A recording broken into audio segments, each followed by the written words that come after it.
tardes, hermanos y hermanas en el Señor Jesucristo. Seamos todos una vez más bienvenidos a la lección número 10, deberes de los diáconos de una iglesia del Señor Jesucristo.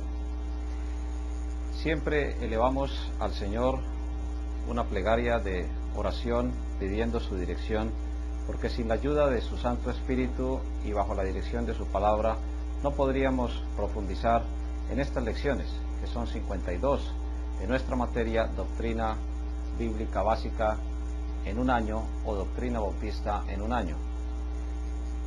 Dispongamos entonces, por favor, nuestros corazones para ir a la presencia del Señor.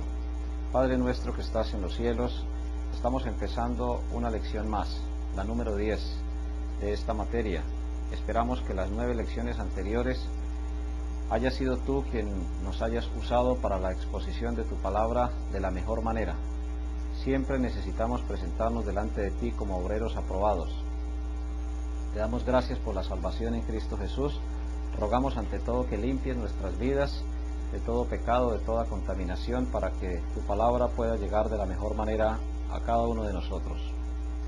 Bendice, Padre Santo, las personas que nos acompañan en estos estudios de estas materias, los ministerios en cada lugar y sobre todo el ministerio del diaconado en cada iglesia, que siga siendo de gran bendición y que tú les ayudes a ellos y a nosotros a superar las diferentes dificultades. En Cristo Jesús, una vez más nos encomendamos. Amén. Lección número 10, repetimos, deberes de los diáconos de una iglesia del Señor Jesucristo. Otra vez es necesario recordar el envío de sus materias debidamente desarrolladas a través de las tareas para los alumnos, las inquietudes, las preguntas, los comentarios, las dudas. De pronto cualquier aspecto de estos será de gran bendición conocer, porque además de la evaluación nos enriquecen y nos ayudan para profundizar en el estudio de esta materia tan importante, Doctrina Bíblica Bautista en un año. En cuanto a los deberes de los diáconos para la iglesia, algo hemos mencionado en la lección inmediatamente anterior, la número 9, pero nos corresponde en esta lección número 10 profundizar los aspectos generales del deber o de los deberes mejor de los diáconos de una iglesia del Señor. Es importante recordar que la palabra diácono viene del griego diaconía y significa servir en los asuntos materiales. Los diáconos son llamados en una iglesia local, o mejor, a través de una iglesia local, para servir en los aspectos materiales, no solo la construcción, edificación, mantenimiento regular del templo, sino también el manejo de los asuntos económicos. Los dineros que ingresan a la iglesia del Señor siempre deben estar de una o de otra manera atendiendo las necesidades materiales del ministerio que el Señor ha encargado a su iglesia. 3 aspectos se mencionan esencialmente en esta lección número 10 en cuanto a los deberes de los diáconos, y se pueden usar 3 textos bíblicos inicialmente que tenemos escritos allí en nuestro tablero, en nuestra pizarra, para recordar cada uno de ellos. El término diácono, otra vez es importante recordar que está siempre relacionado en la palabra de Dios con el servicio en los asuntos materiales. La primera explicación que empezamos en la lección inmediatamente anterior fue la referida a Hechos capítulo 6, que fue donde se ordenó el ministerio de los diáconos, a raíz de las necesidades de la iglesia en Jerusalén, la primera iglesia que el Señor estableció. La persona que escribió el libro ha decidido organizar y relacionar algunos textos bíblicos unos con otros, y se han clasificado entonces en 3 los aspectos generales que debe atender un diácono como deber de su llamamiento. En primer lugar, se le ha denominado la mesa de los pobres, es decir, aquellas personas que de una o de otra manera han tenido menos oportunidad para generar recursos económicos y atender sus necesidades materiales. La primera responsabilidad de una iglesia del Señor Jesucristo en atender las necesidades espirituales de las personas, pues con pocos recursos económicos, es en una iglesia del Señor Jesucristo. Se preguntará entonces usted, apreciado hermano o hermana, si la iglesia debe entonces recoger en determinado momento algunos aspectos como mercados, por ejemplo, ofrendas para personas que tienen necesidades, por decir algo, de enfermedades, de transporte o cualquier otro tipo de necesidad. Pues una manera de responder, para mencionar la palabra del Señor, una manera de responder a ese tipo de necesidades, pues lo encontramos allá en 2 Corintios capítulo 8, en el verso número 1. Asimismo, hermanos, queremos recordar que estamos en 2 Corintios capítulo 8, verso 1. Asimismo, hermanos, os hacemos saber la gracia de Dios que se ha dado a las iglesias de Macedonia, que en grande prueba de tribulación, la abundancia de su gozo y su profunda pobreza abundaron en riquezas de su generosidad, pues doy testimonio de que con agrado han dado, conforme a sus fuerzas y aún más allá de sus fuerzas, pidiéndonos con muchos ruegos que les concediésemos el privilegio de participar en este servicio para los santos, y no como lo esperábamos, sino que asimismo se dieron, primeramente al Señor y luego a nosotros por la voluntad de Dios. De manera que exhortamos a Tito para que tal como comenzó antes, asimismo acabe también entre vosotros esta obra de gracia. Hermanos y hermanas, la iglesia de Corinto quería participar en ayudar a la iglesia de Jerusalén. La iglesia de Jerusalén estaba sufriendo una penuria económica. La crisis económica que enfrentaba la presión del Imperio Romano sobre la ciudad de Jerusalén provocó que muchos hermanos de esa iglesia local de Jerusalén, que en otro tiempo había sido de gran prosperidad económica, se sintiera afectada seriamente por dicha crisis económica. Entonces, en algunas iglesias de Macedonia, pues se empezaron a recoger ofrendas para enviar a Jerusalén. En otras palabras, aunque la iglesia no es una entidad de beneficencia, porque es el Estado, son los gobiernos los que recaudan los impuestos, abren ancianatos, establecen entidades de beneficencia como hospitales, institutos de educación, aunque el gobierno tiene en esencia como una de sus funciones la redistribución de esos ingresos económicos para atender necesidades materiales de las personas más necesitadas, la Iglesia del Señor Jesucristo también es llamada en determinado momento a suplir algunas necesidades básicas de las personas con muy pocos recursos económicos. Se puede decir, acordándonos de las palabras del Señor Jesucristo, que siempre de una o de otra manera va a existir algún grado de pobreza en la humanidad. Y la gran pregunta es, ¿cuál es la razón de eso? Pues en la medida en que los tiempos han avanzado, el egoísmo, la maldad y la pecaminosidad, la injusticia también en la distribución de los recursos económicos, sin necesidad de profundizar en teorías políticas, pues son una realidad.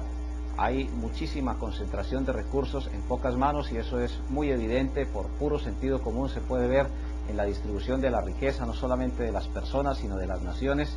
Y en cierto modo ese egoísmo de compartir pues ha generado también un acrecentamiento de las necesidades económicas, particularmente en nuestros contextos latinoamericanos. ¿A qué viene esta explicación? A que inclusive en Jerusalén se necesitaba ofrendas para poder atender necesidades de los hermanos, y aquí en 2 Corintios capítulo 8 hay unos principios.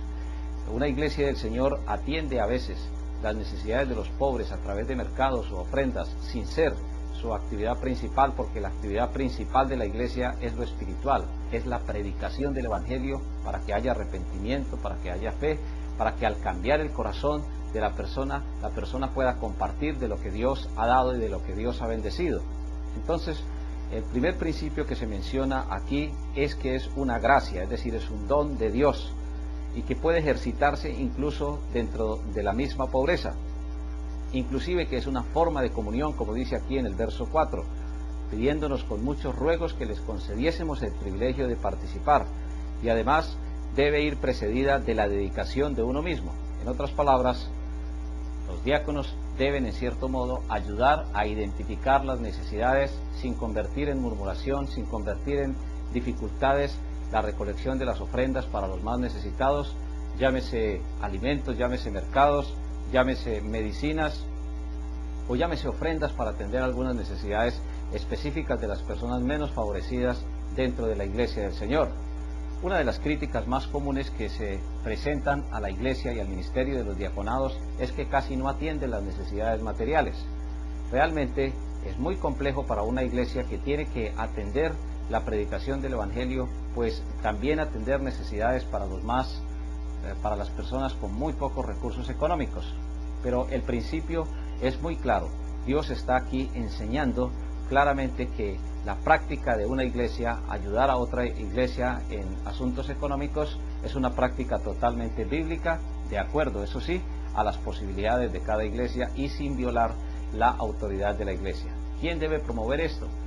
Esas ayudas, esas ofrendas deben ser identificadas y deben ser promovidas por los diáconos de la iglesia, quienes tienen en cierto momento la oportunidad de identificar de una manera más precisa ese tipo de necesidades. Otro de los textos bíblicos que nos ayudan a complementar esta enseñanza de la palabra de Dios lo encontramos en el libro de los Gálatas. En el libro de los Gálatas, y es importante recordar esto, lo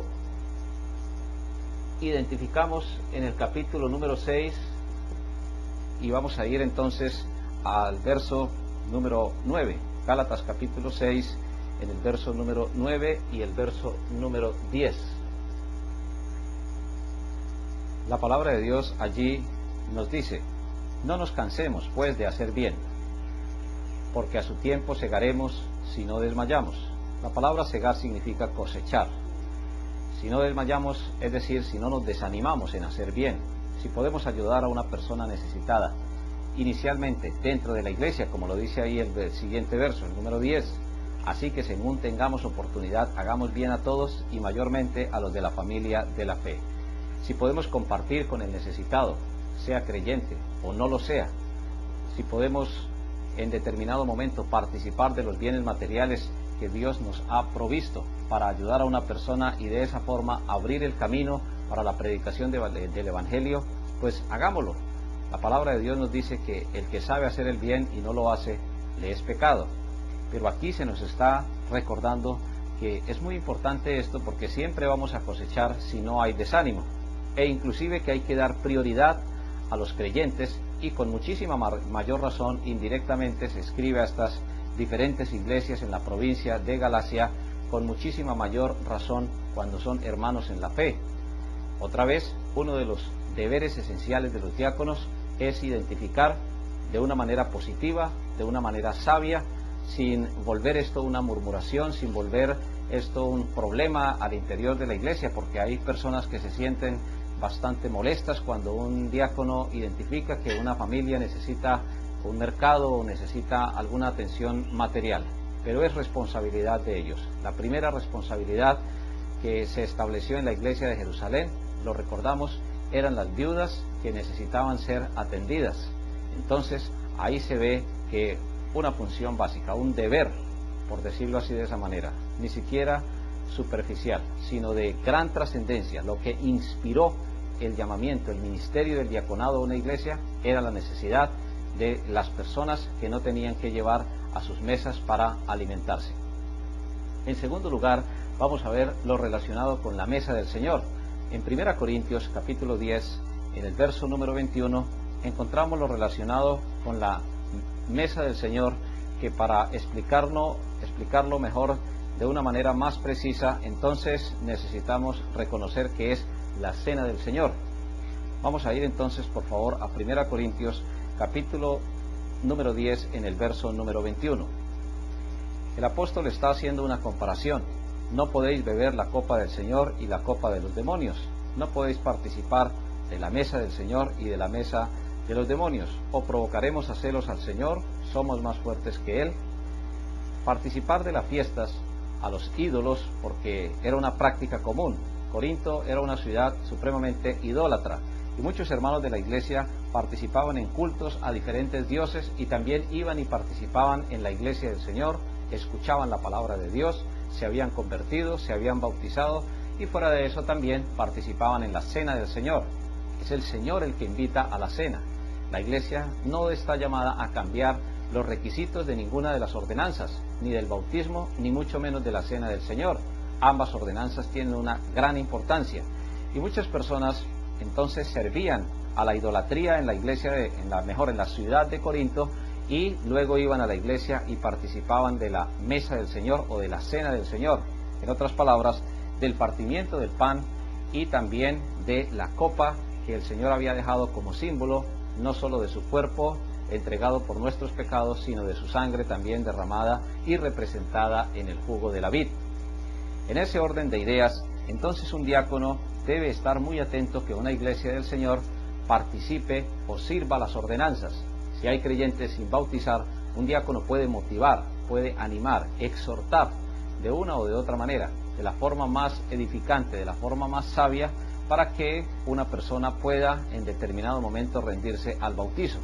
Pero también un diácono debe velar porque la cena del Señor como ordenanza se sirva de la mejor manera, de acuerdo a los requisitos a una iglesia local, como se ha estudiado ya previamente, donde participen los miembros en plena comunión, donde los elementos que se sirvan sean el pan sin levadura y sea el jugo de la vid, de tal manera como el Señor lo estableció, simbolizando su cuerpo, simbolizando su muerte y simbolizando su sangre preciosa, para que la iglesia no olvide la práctica de la cena del Señor.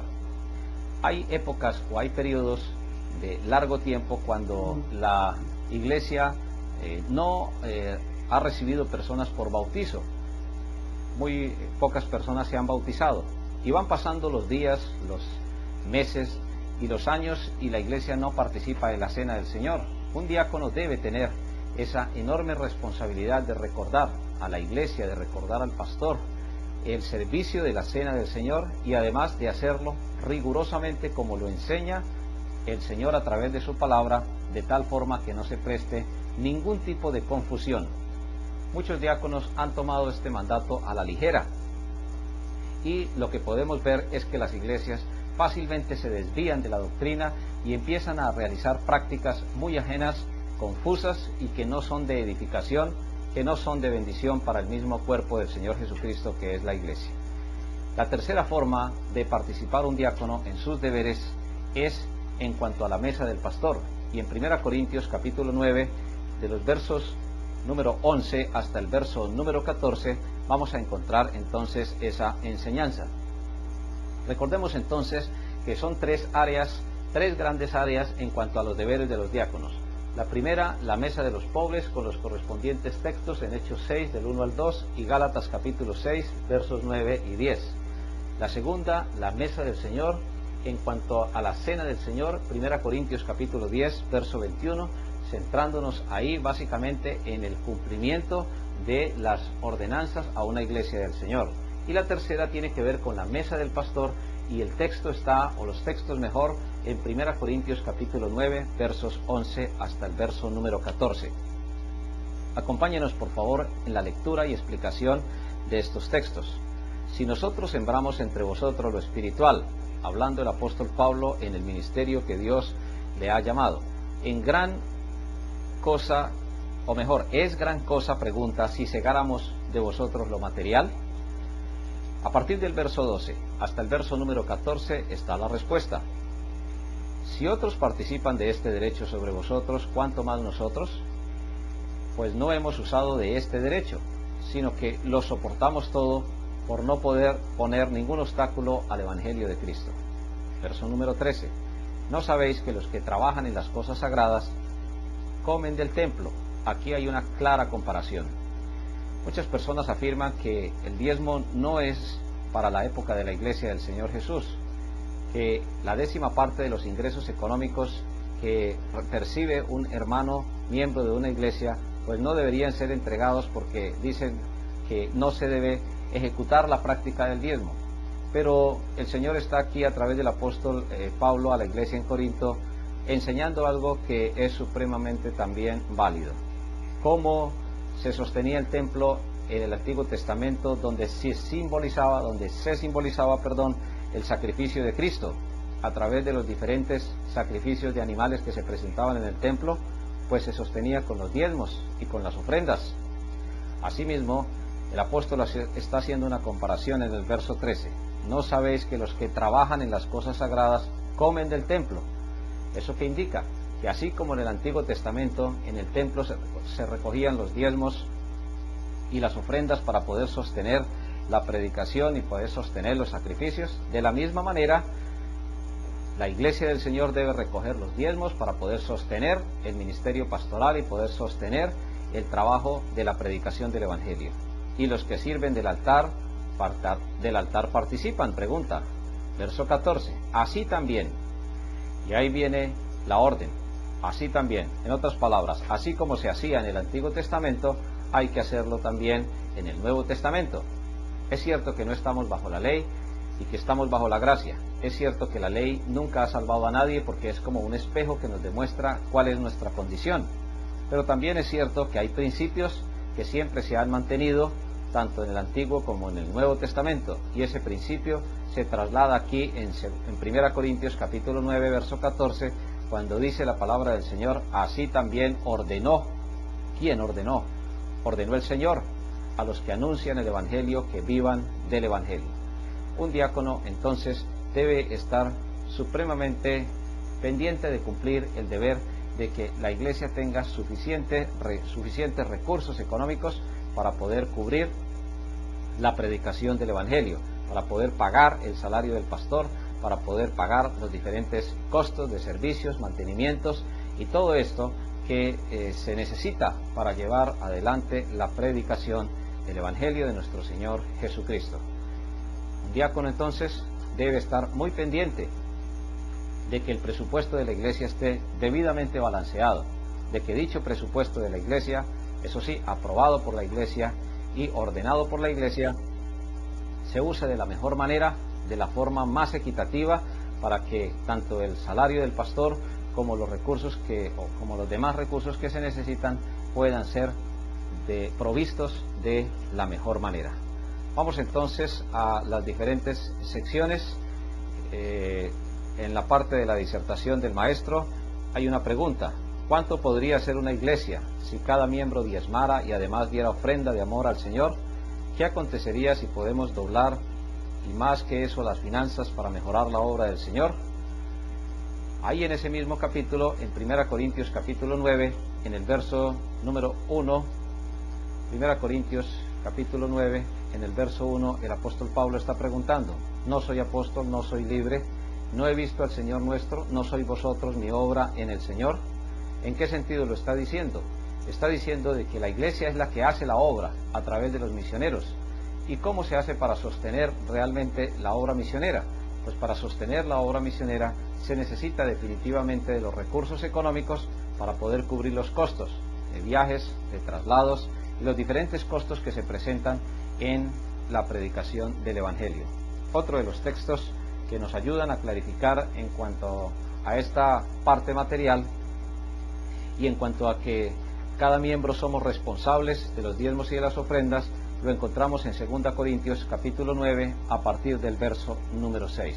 Queremos invitarles a que revisen por favor con nosotros la palabra de Dios y nos ayuden en la explicación de estos textos que nos clarifican cómo la responsabilidad de cada miembro en la predicación del Evangelio sigue siendo permanente, y que también los diáconos en determinado momento deben o predicar un mensaje a la iglesia relacionado con estas enseñanzas, promover, exhortar, animar y de una o de otra manera distribuir los recursos frente a la iglesia, o en otras palabras, proponiendo a la iglesia para que la iglesia apruebe la mejor distribución de los recursos.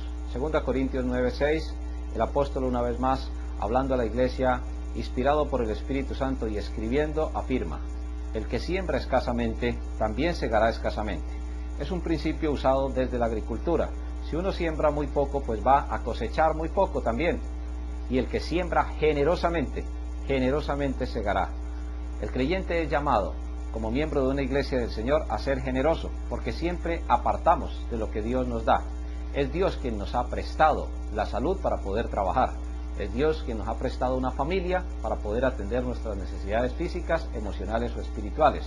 Es Dios quien nos ha prestado los talentos para poder proveer recursos económicos a través de ellos. Entonces, la afirmación de mi familia o mi casa o mi auto, dicen algunas personas, pues es una afirmación en cierto modo bastante temeraria. Podemos decir mejor la familia que Dios nos ha prestado.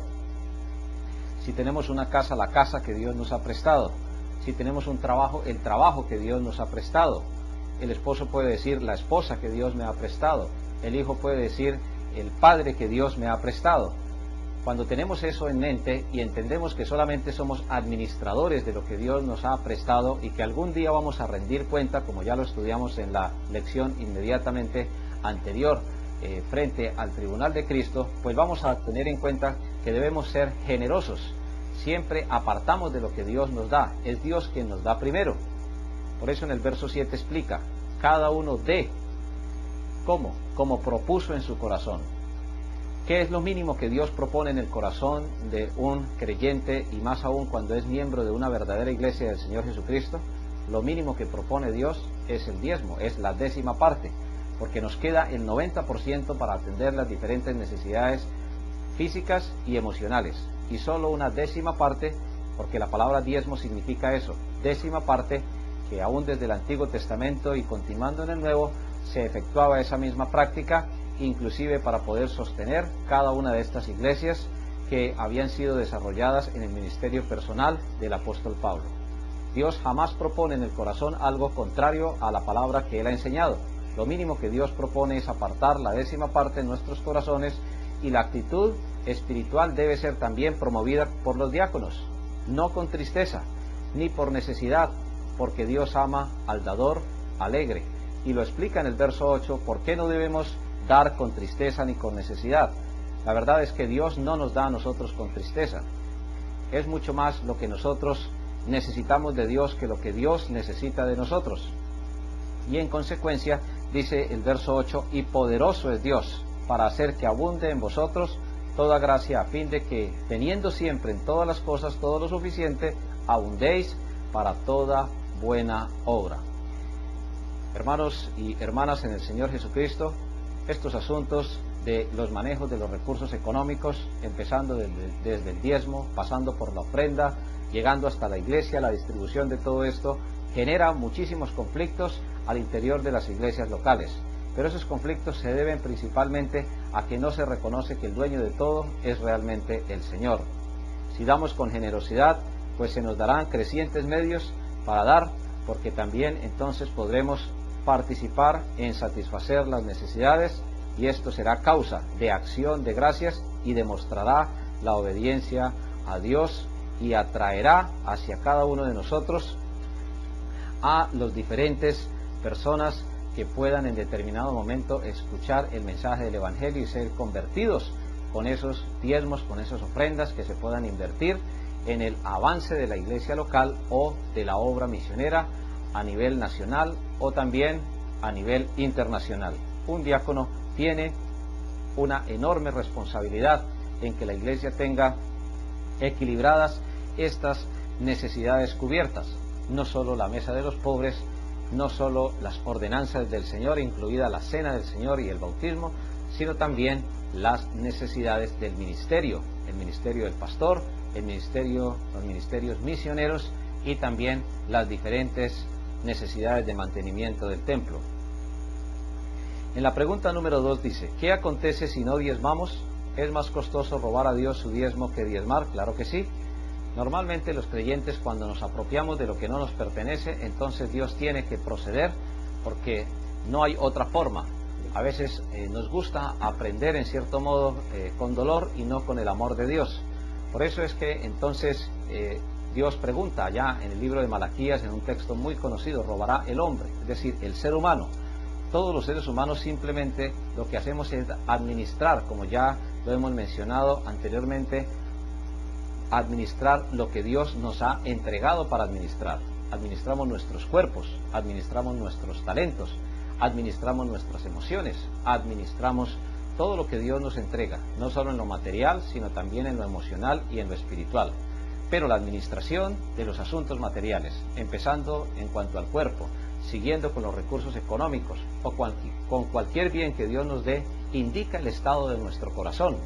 Jesús claramente le enseñaba a los religiosos de su época, este pueblo en vano me honra porque su corazón está lejos de mí. Es decir, usaban los labios para mencionar al Señor y a rendirle honra y gloria, pero cuando se trataba de compartir, de arrepentirse mejor, de creer en el Señor Jesucristo, enseñaban muchas veces mandatos de hombres y no verdaderamente la doctrina del Señor. Por eso es mucho más costoso cuando dejamos de dar, cuando dejamos de sembrar para lo espiritual. Es como si dejáramos de alimentarnos físicamente. Si nos duele, por ejemplo, o si en cierto modo somos avaros en invertir en recursos económicos para alimentar nuestro cuerpo, pues nuestro cuerpo definitivamente va a enfermarse y no vamos a tener la energía suficiente para enfrentar los retos que se nos presentan diariamente. En lo espiritual es exactamente lo mismo. Si dejamos de diezmar, de ofrendar, si dejamos de congregarnos, si dejamos en determinado momento de atender lo espiritual, nuestras decisiones van a ser cada día peores y definitivamente nos vamos a enfrentar a situaciones en que vamos a llegar a reconocer que Dios va a intervenir de una manera mucho más costosa, como dice aquí. Es responsabilidad del ser humano, porque es Dios quien nos da los recursos para poderlos trabajar. Por eso pregunta el libro de Malaquías: ¿robará el hombre a Dios? Pues vosotros, dice, me habéis robado. Y podemos ir allí al capítulo número 3 para profundizar en el libro de Malaquías un poco sobre esta enseñanza, que es muy válida también para la iglesia del Nuevo Testamento. En el libro de Malaquías podemos encontrar allí esta enseñanza que es de gran bendición también analizarla. En el verso 8, Malaquías capítulo 3, verso 8, un texto muy conocido: robará el hombre. No está hablando del pueblo de Israel, no está hablando ni siquiera tampoco a una comunidad en particular, no, está hablando al ser humano. Se pregunta: ¿robará el ser humano o el hombre a Dios?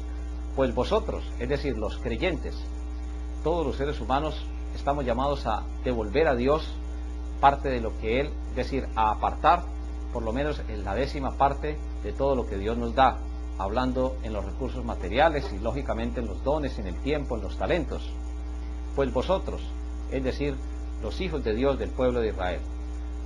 Los que somos padres entonces nos preguntamos: ¿cómo se sentirá Dios cuando nosotros como hijos le robamos? O podemos ampliar un poco la pregunta: ¿cómo se siente un padre cuando un hijo le roba? Pues se da cuenta el padre que el hijo mismo se está robando. Entonces, en ese orden de ideas podemos ver que Dios llama a la reflexión. Si el mismo padre se siente muy molesto cuando el hijo se apropia de lo que no le pertenece porque el mismo hijo se está perjudicando, Dios se siente exactamente de la misma manera. Vosotros, en otras palabras, mis hijos del pueblo de Israel, está diciendo Dios, me habéis robado. Y dijisteis: ¿en qué te hemos robado? Y termina diciendo el verso 8, en vuestros diezmos y ofrendas. Y a partir del 9 hasta el verso número 11 hay una seria reprensión, hay una seria enseñanza, dando a entender que nosotros estamos llamados a obedecer a Dios, porque de lo contrario no habrá bendición. En cuanto a las tareas para los alumnos, hay 4 preguntas en la página número 50 y otras 2 en la página número 51 para completar 6. Hay una serie de definiciones y de discusiones de las 3 mesas que son responsables los diáconos. Son responsables en el sentido de enseñar, son responsables en el sentido de proyectar hacia la iglesia una motivación suficiente con su testimonio. Porque si el diácono no es testimonio en cuanto a ayudar a atender estas necesidades, pues mucho menos la iglesia del Señor va a tener un buen ejemplo para llevarlo a cabo. Muchos diáconos motivan a las iglesias a que sean fieles en los diezmos y las ofrendas, pero ellos mismos no diezman y ellos mismos no ofrendan. Entonces, el llamamiento en primer lugar es a que el diácono o el tesorero de la iglesia pues sean personas que sean fieles a Dios en los diezmos y las ofrendas, porque realmente no vamos a poder nunca engañar al Señor. La palabra de Dios dice que Dios no puede ser burlado, que de lo que nosotros sembremos, eso también cosecharemos. Que si sembramos, para nuestra naturaleza pecaminosa, pues vamos a recoger perjuicios, y si sembramos lo espiritual, entonces vamos también a recoger bendiciones del Señor. Por eso el punto 5 y el punto 6 tienen que ver en cuanto a eso, en cuanto al deber del diácono, en primer lugar de dar ejemplo, de enseñar a través de la palabra viva, es decir, del testimonio que él ha practicado en cuanto al buen manejo de los recursos. Primero, en su vida personal, y segundo, el buen manejo de los recursos del presupuesto de la iglesia. El punto 6 habla sobre los diáconos y la ordenación, la forma y la duración del culto. En la lección inmediatamente anterior estudiamos que los diáconos habían sido ordenados y en 1 Timoteo capítulo 3 también mencionamos que deberían ser puestos o examinados, puestos a prueba. Eso significa que deberían ser ordenados. No es necesario ampliar la explicación, pero lo que sí es importante es que si algún aspecto de esta enseñanza no ha quedado suficientemente claro, pues es necesario que usted, a través de sus preguntas, comentarios, dudas, inquietudes o aclaraciones, porque es posible que algún error a veces incluyamos y entonces es importante aclarar esto. A veces la premura del tiempo o a veces la ordenación de las ideas no es clara y entonces es necesario realizar este tipo de aclaraciones. Finalmente habla de las preguntas para discusión. ¿Qué salario debe recibir el pastor? Pues lógicamente no el que diga el diácono, no el que diga el hermano que tiene mayores recursos económicos, no, porque en el momento en que la iglesia está reunida, todos estamos en igualdad de condiciones, el ilustrado o no ilustrado, el analfabeta o la persona que ha tenido oportunidad de pronto de capacitarse de una mejor manera, el rico, el pobre, el que no es ni tan rico ni tan pobre, el que está en una condición diferente de otro, pero al fin y al cabo toda la iglesia debe participar en la elección del salario que debe cubrir el pastor. Lógicamente las iglesias deben tener en cuenta las consideraciones básicas de justicia para que un pastor pueda vivir dignamente con su familia y no tenga los afanes económicos de tener que sobrevivir con otro trabajo o buscando de otra forma la consecución de los recursos económicos para su familia.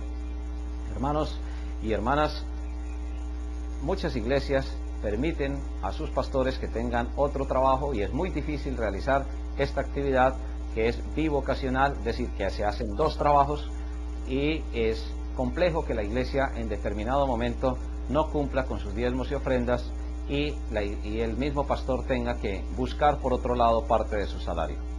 ¿Cuáles gastos tiene el pastor que difieren de los de cualquier otra persona? Muchas veces hay necesidades que atender en hermanos de la iglesia y los hermanos acuden al pastor. Unas ayudas, por ejemplo, auxiliares para transportes, para alimentación, gastos que se realizan en las visitaciones, en diversos asuntos del ministerio, son gastos que no tienen otras personas en sus trabajos normales. Son gastos adicionales y que en cierto momento la iglesia en justicia y con amor de Dios debe considerar. En conexión con el amor, ¿qué quiere decir doble honor? Bueno, ya hemos explicado suficientemente el texto allá en 1 Tesalonicenses, pero podemos entonces recordar que doble honor significa doble responsabilidad.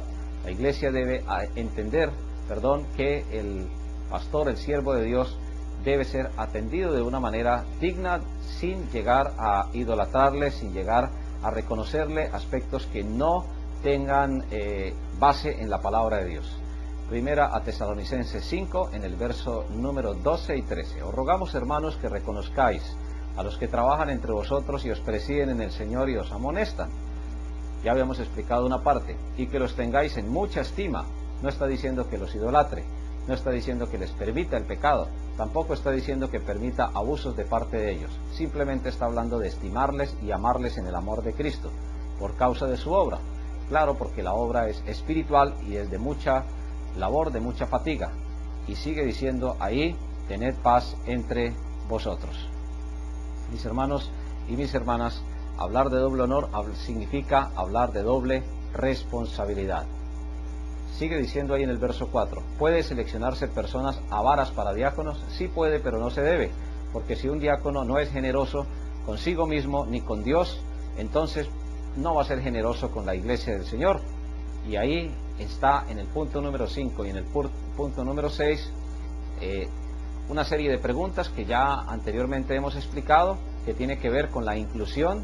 La mesa de los pobres en la iglesia abarca a todos en la comunidad, lógicamente no, solo a los que son miembros, básicamente de una forma prioritaria, primero los que son miembros de la iglesia del Señor y después otras personas, sean creyentes o también en último lugar, si de pronto hay alguien necesitado que no lo es y que podemos participar con alguna bendición para de esa manera abrir el camino y predicar el Evangelio. Sigue diciendo ahí, pregunta, las viudas hemos ya dado respuesta cuando verdaderamente hay necesidad. y hace una serie de preguntas con relación a las personas que no quieren trabajar. La Biblia dice que el que no trabaja, que no coma. Todos somos llamados a realizar alguna actividad. Hay actividades que no son remuneradas. Por ejemplo, una ama de casa cocina a veces, realiza actividades en su propia casa, pero no recibe una remuneración hablando de dinero en efectivo. Entonces es una persona que tiene un enorme trabajo, pero que de una o de otra manera es de bendición en gran manera a su familia. Y por último, ¿qué debe hacer la iglesia antes de escoger, elegir y ordenar a un miembro para el puesto de diácono? Lo primero que debe hacer una iglesia es, además de orar y de buscar la dirección de Dios, escudriñar cada uno de los requisitos, tanto en la Biblia como en el candidato, para no equivocarse. La palabra de Dios es infalible y cuando una persona cumple los requisitos, entonces se podrá escoger de acuerdo a la voluntad de Dios. Muchísimas gracias por acompañarnos y que Dios nos bendiga a todos grande y ricamente.